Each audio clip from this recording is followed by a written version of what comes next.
You're listening to an Airwave Media Podcast. So a couple of weeks ago, I went to see my primary care physician for my annual physical. And the verdict is, I'm still very much alive. Anyway, during that visit, we got to talking casually, and both of us agreed that neither of us really felt complete until we met our wives.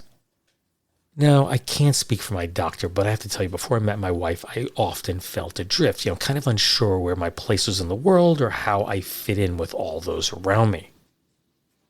Now, the reason I bring this up is because as I was writing today's story, I found myself wondering what would have happened if I had married at a much younger age.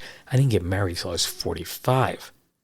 And my conclusion is that it probably wouldn't have lasted. That's simply because I've changed so much over the years. Which begs the question, how young is too young to marry? And I have to tell you, I don't have a definitive answer to this question, but I think we can all agree that sometimes it's very clear when a couple is simply too young to wed. And that brings me to today's story. It's of a young couple who longed to marry but were forbidden to do so under Indiana law. They were simply too young. And for about 2 weeks beginning in late 1937, their struggle captured national attention, with newspapers all across the country following every twist and turn. And then, a few weeks later, the story simply vanished from the headlines, almost as rapidly as it had appeared. So today I present to you the story of their passion for one another, and I've titled it A Forbidden Love. I am Steve Silverman, and this is the Useless Information Podcast. Useless information. Today we're going to take a trip back in time to December of 1937. And the setting is Linton, Indiana, and it's a small city that prospered after the discovery of coal in the late 1800s. Now, according to the most recent census, Linton's population is roughly 5,100 people, which surprisingly isn't much different from what it was back in the 1930s.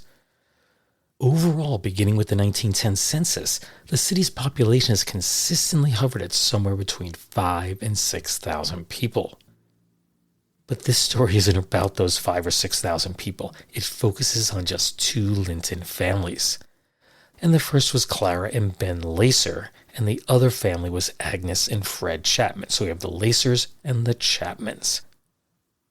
Now, the two husbands, that's Ben and Fred, they were coal miners, and as a result, they had been good friends for many years. So it should come as no surprise that two of their children, that's Betty June Lacer and Thomas Howard Chapman, would also be good friends. In fact, Betty June and Tommy had been classmates since the first grade, but unfortunately they were separated after they completed the 8th grade. And that's only because the family picked up and moved to Detroit. Now, according to press reports at the time, on December 27th of 1937, Ben Lacer walked into the offices of the local newspaper and said, "My daughter gave birth to a son today, and I want to put an announcement in the paper." Of course, since the beginning of humankind, women have been giving birth to children, so this would appear at first glance to be no big deal at all. Yet I have to tell you, this was shocking news that would soon be covered in newspapers all across the nation. And that's because, are you ready for this? Betty June was just 12 years old. The baby who was born in the Lacer home weighed in at a whopping 10.5 pounds or 4.8 kilograms. Compare that with Betty June's weight of 85 pounds or 38.6 kilograms. That baby was about 12% of her weight. As for the baby's name, Betty June decided to name the newborn after his father. He was to be Tommy Chapman Jr. So you may be wondering how old the father, Tommy Chapman Sr., was. Well, he was 13, with the press describing him as being, quote, a husky lad for his age, unquote. He stood 5 feet 5 inches or 165 centimeters tall, and he weighed in at a whopping 130 pounds or 59 kilograms. Upon learning of the child's birth, the Chapmans brought their son right back to Linton to face the music. He was immediately taken before Circuit Court Judge J. Raymond Powell, and Tommy readily admitted that he was the father of the child. Yet this wasn't news to the judge, and that's because the issue had been brought to his attention back in September of that year, and that's when it was disclosed that Betty June was expecting the baby.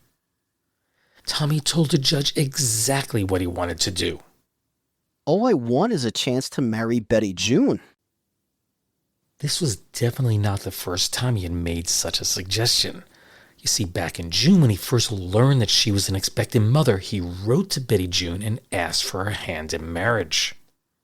But the problem was that under Indiana law, it was illegal for the two to wed.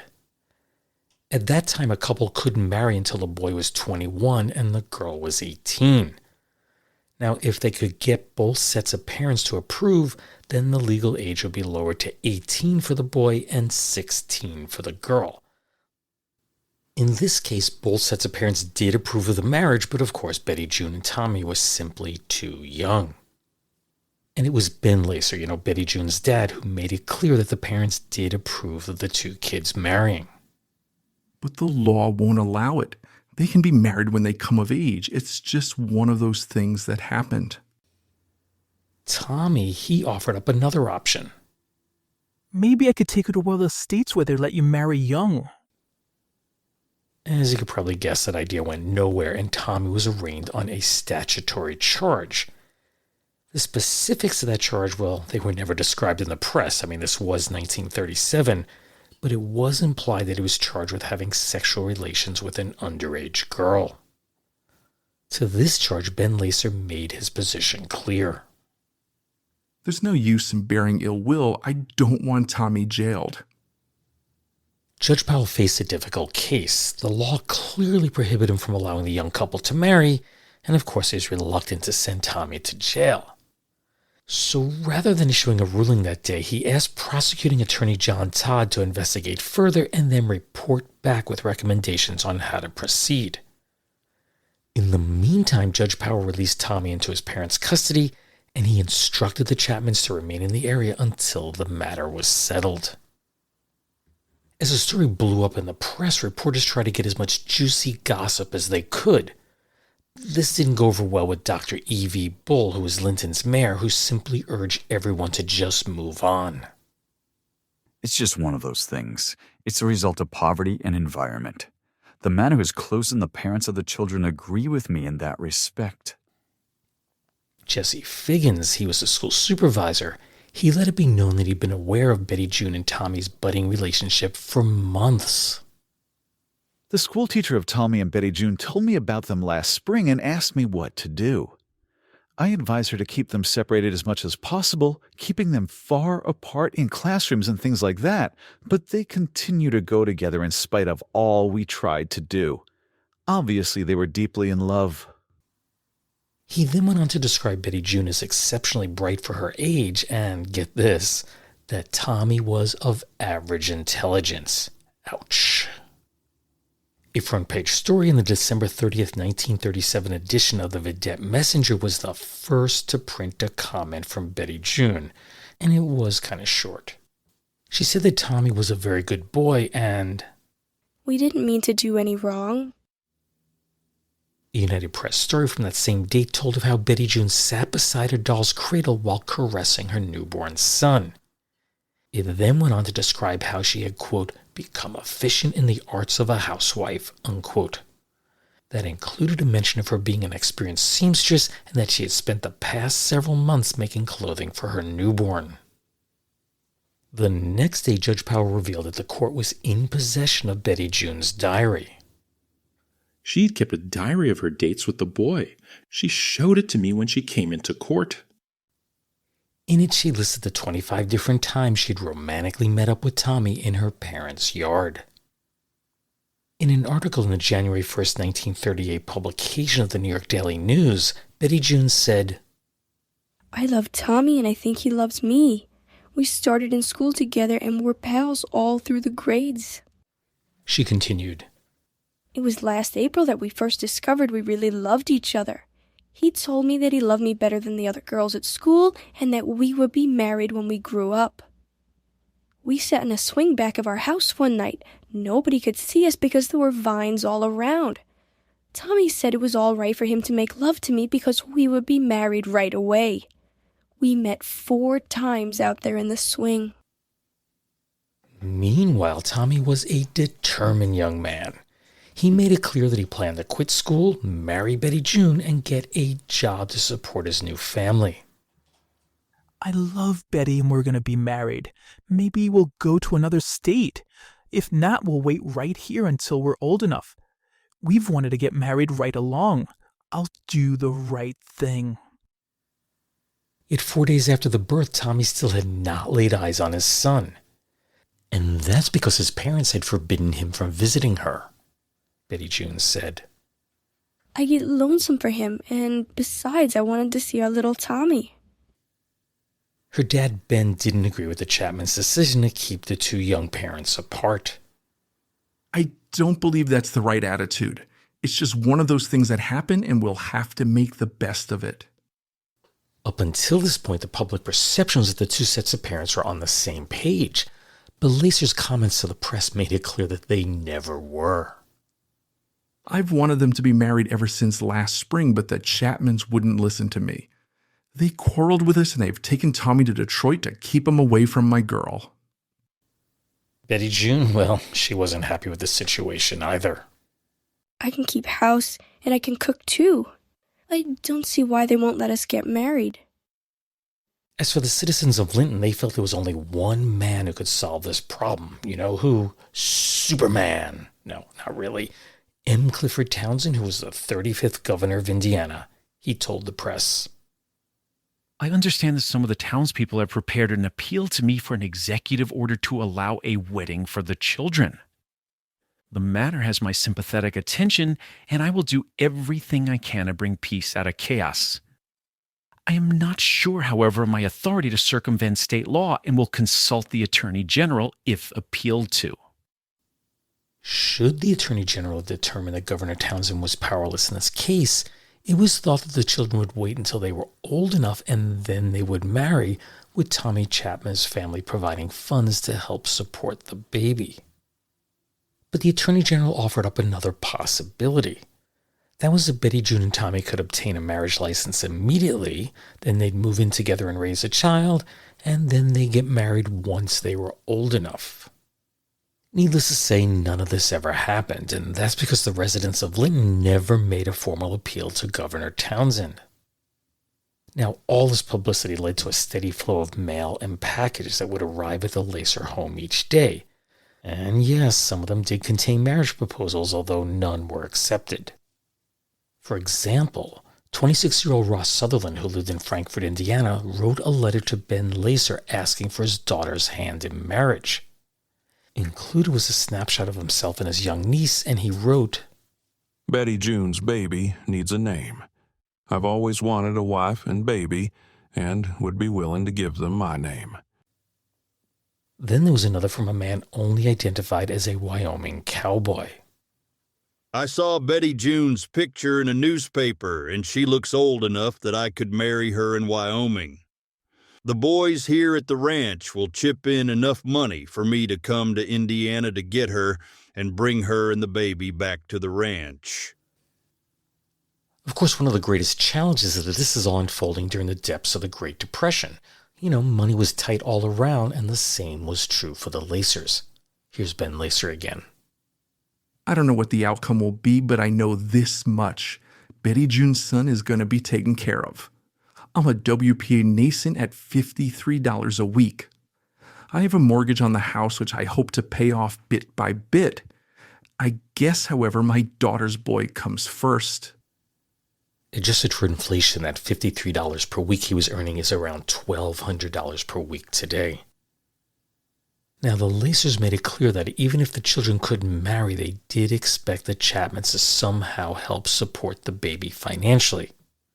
Judge Powell agreed and said, I suggested that Tommy's father pay Betty June $500 over a period of years. Then the boy will not have to go to jail, and the two can be married when they come of age. Adjusted for inflation, $500 is approximately $11,250 today. But the judge left it to the two families to reach an agreement on their own. So the Chapmans, they proposed a single lump sum payment of $50 or $1,125 today. Can you imagine just $50? That's it. Now the Lacers, of course, wanted more. They wanted $50 up front and another $50 each year, and that was until the child turned 10. But when the Chapmans refused, the negotiations came to an abrupt end. Mrs. Lacer told the press, "We don't intend to suggest any more offers to the Chapmans. We think they should come to us."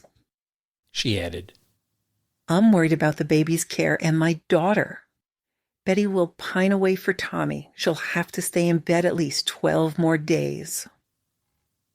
With the baby now 3 weeks old and the families unable to reach a compromise, Judge Powell stepped in and he made a decision for them. He ordered Tommy Chapman to pay Betty June Lacer $25 twice a year for 10 years, amounting to a total of $500. He also required that Tommy pay the first $25 right away. That's around $560 today, and the second payment was due before December 1st of 1938. In short, young Tommy Chapman, he suddenly needed to find a job, and fast. Well, clearly Tommy's support wasn't enough to raise a baby on, so Betty June's attorney filed a request for a mother's pension. And in doing so, it was believed that she'd become the youngest mother in any state to do so. And with that, the story quickly faded from the headlines. Which leaves us with just one big question. Did Betty June and Tommy ever marry? Well, the answer is a definite no. Tommy Chapman eventually left Detroit and returned to Linton, where he married another Linton native, that's Rebecca Jane Brown, on July 14th of 1941. Their marriage license listed Becky as 16 and Tommy as 18, but in truth she had only recently turned 15 and he was 17. The couple went on to have 3 daughters and 1 son. Tommy Sr. was 63 years old when he passed away on August 18th of 1967. As for Betty June, she married Don Keller on Saturday, December 23rd of 1939. That's just 4 days before her son's 2nd birthday. She had only recently turned 15 and Don was 16, which of course we know is too young to wed in Indiana. To get around this, the couple traveled to Greenville, Kentucky, where the law permitted boys as young as 14 and girls as young as 12 to marry. The wedding announcement in the Linton Daily Citizen kept their ages vague. It stated, quote, "The young couple are both well known in this community. For the present, they will make their home with the bride's parents, Mr. and Mrs. Ben Lacer, in West Linton," unquote. The article also noted, open quote, "The bride was attired in a dress of blue crepe with cream-colored accessories," unquote. In addition to raising Tommy Jr., the couple would have 3 additional sons and a daughter together. But tragically, on December 14th of 1966, Don Keller was killed in a head-on collision with a truck. He was only 43 years old.